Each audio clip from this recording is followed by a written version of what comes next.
అస్సలాము అలైకుం రహమతుల్లాహి వబర్కాతుహు. అది రంజాన్ మాసం, దైవ కారుణ్యం ధరిత్రిపై వర్షించే పవిత్ర మాసం. హీరా గుహలో సమస్త విషయాల నుండి దృష్టి మళ్లించి పూర్తిగా దైవచింతనలో లీలమైపోయిన మొహమ్మద్ మహనీయుని హృదయంలో రుజుమార్గం రోజు రోజుకు కాంతివంతంగా సాగింది. ఒక సుప్రభాతం వేళ హీరా గుహలో హఠాత్తుగా ఒక అద్భుతం దృశ్యం ప్రత్యక్షమయింది. ఎంతో అందమైన ముఖవర్చస్సుతో కూడిన అసాధారణమైన ఓ మానవాకారం ఆయన ముందుకు వచ్చి నిలబడింది. వచ్చి రాగానే చదువు అన్నాడా వ్యక్తి.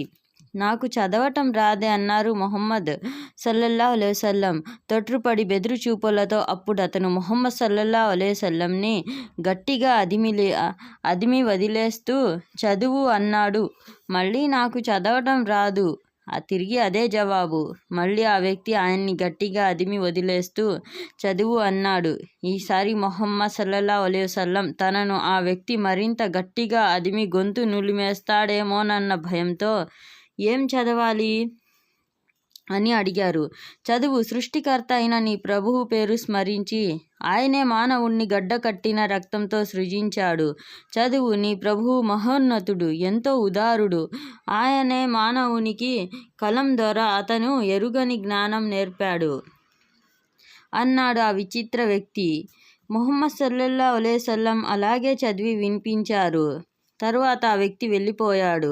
అతను వెళ్ళిన తరువాత ముహమ్మద్ సల్లల్లాహు అలైహి వసల్లం గుహలోనే కొన్ని క్షణాలు భీతవాహులై నిల్చున్నారు.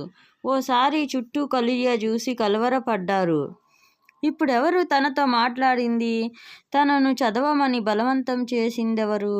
మనసులో పరివిధాల ఆలోచనలు, అనుమానాలు రేకెత్తాయి. గుహ నుండి చరచరా బయటికి వచ్చారు. తనకేదో పిశాచం ఆవహించిందని భ్రమపడి గబగబా గుట్టలు మిట్టలు దాటుకుంటూ ఇంటి దారి పట్టారు. ఇంటికి చేరుకోగానే పడక మీద వాలిపోయి దుప్పటి కప్పు అన్నారు గజగజ వణికిపోతూ. ఖదీజా భర్త పరిస్థితి చూసి కంగారు పడ్డారు. ఆమె వెంటనే దుప్పటి తెచ్చి కప్పారు. ఈ అసాధారణ పరిస్థితి కారణం అడగటానికి ఆమె సాహసించలేకపోయారు. ఏమిటి? ఈయన ఆరోగ్యం బాగాలేదా? ఏదైనా వ్యాధి సోకిందా? లేక మరేదైనా ఆపద వచ్చి పడిందా? కొన్ని క్షణాలు నిశ్శబ్దంగా గడిచిపోయాయి. పరిస్థితి కొంచెం కుదుట పడింది. భయం దూరమైంది. వణుకు కూడా తగ్గిపోయింది. దాంతో ముహమ్మద్ సల్లల్లాహు అలైహి వసల్లం దుప్పటి తొలగించి లేచి కూర్చున్నారు. అప్పుడు హజ్రత్ ఖదీజాకు కొంచెం ధైర్యం వచ్చింది.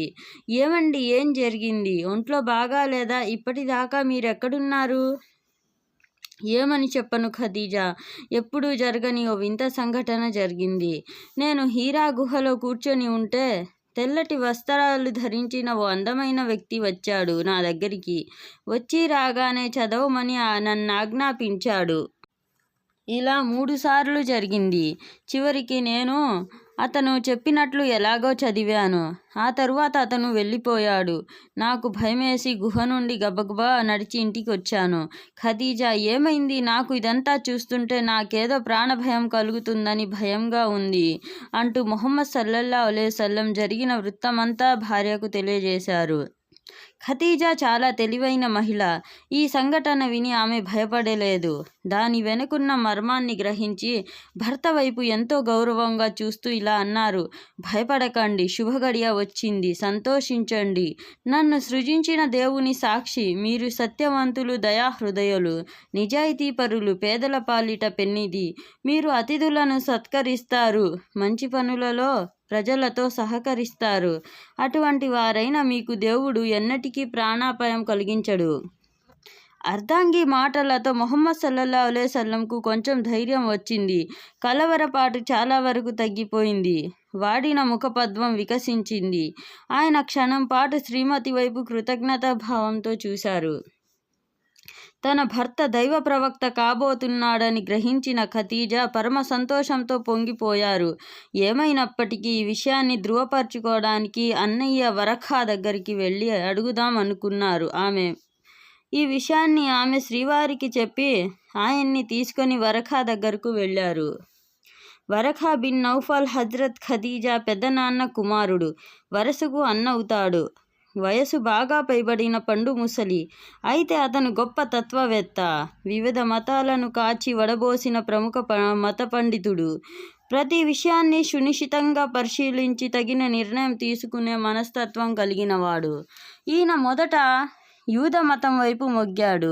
ఆ తరువాత క్రైస్తవ మతం స్వీకరించాడు. బైబిల్ని ఏళ్ల తరబడి అధ్యయనం చేసి అందులో లోతుపాట్లు తెలుసుకున్న ప్రముఖ పరిశోధకుడు. అరబీ భాషలో దాన్ని అనువదించే పని కూడా ప్రారంభించాడు. హజ్రత్ ఖదీజా అతని ముందు ముహమ్మద్ సల్లల్లాహు అలైహి వసల్లంకు ఎదురైన అపూర్వ సంఘటన గురించి ప్రస్తావిస్తూ, ఈయన చెప్పేది కూడా కాస్త విను అన్నయ్య అన్నారు. వరఖా బిన్ నౌఫల్, బాబు, ఇంతకు నువ్వు హీరా గుహలో ఏం చూశావు అని అడిగారు ఎంతో కుతూహలంతో. ముహమ్మద్ సల్లల్లాహు అలైహి వసల్లం జరిగిన వృత్తమంతా వివరించారు. అది విని వరఖా ఇలా అన్నారు, అయితే నా ప్రాణం ఎవరి ఆధీనంలో ఉందో ఆ దేవుని సాక్షిగా చెబుతున్నాను, నీవు వర్ణించిన ఆ అద్భుత శక్తి ఎవరో కాదు, గతంలో మూసా ప్రవక్త దగ్గరకు వచ్చిన దైవ సందేశం తెస్తూ ఉండిన జిబ్రయిల్ దూతే ఆయన. దేవుడు నిన్ను తన ప్రవక్తగా ఎన్నుకున్నాడు. నీవు ఇప్పుడు దైవ ప్రవక్తవు. తౌరాత్, ఇంజీల్ గ్రంథాలలో నీ దౌత్యం గురించి భవిష్యత్ ప్రకటనలున్నాయి. నీ అనుచర సమాజం యావత్ ప్రపంచంలో వ్యాపిస్తుంది. కానీ ముహమ్మద్, నీవు దైవ ప్రవక్త అయినట్లు ప్రకటించావంటే లోకులు నిన్ను తిరస్కరిస్తారు, స్వస్థలం నుంచి వెళ్ళగొడతారు, చివరకు నీతో యుద్ధం చేయడానికైనా వెనుదీయరు. ఈ ప్రజలు అప్పటిదాకా నేను బ్రతికుంటే ఎంత బాగున్ను. ఏమిటి, ప్రజలు నన్ను ఇక్కడి నుంచి వెళ్ళగొడతారా? ముహమ్మద్ సల్లల్లాహు అలైహి వసల్లం ఆశ్చర్యం వెలిబుచ్చుతూ అడిగారు. అవును నాయనా, గతంలో దైవ ప్రవక్తలు వచ్చినప్పుడల్లా వారి జాతి ప్రజలు ఇలానే ప్రవర్తించారు.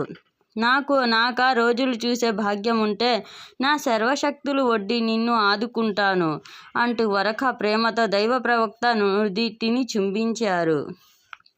ఆ తరువాత మహనీయ ముహమ్మద్ సల్లల్లాహు అలైహి వసల్లం శ్రీమతితో పాటు అక్కడి నుంచి లేచి భారంగా అడుగులు వేస్తూ ఇంటికి చేరుకున్నారు.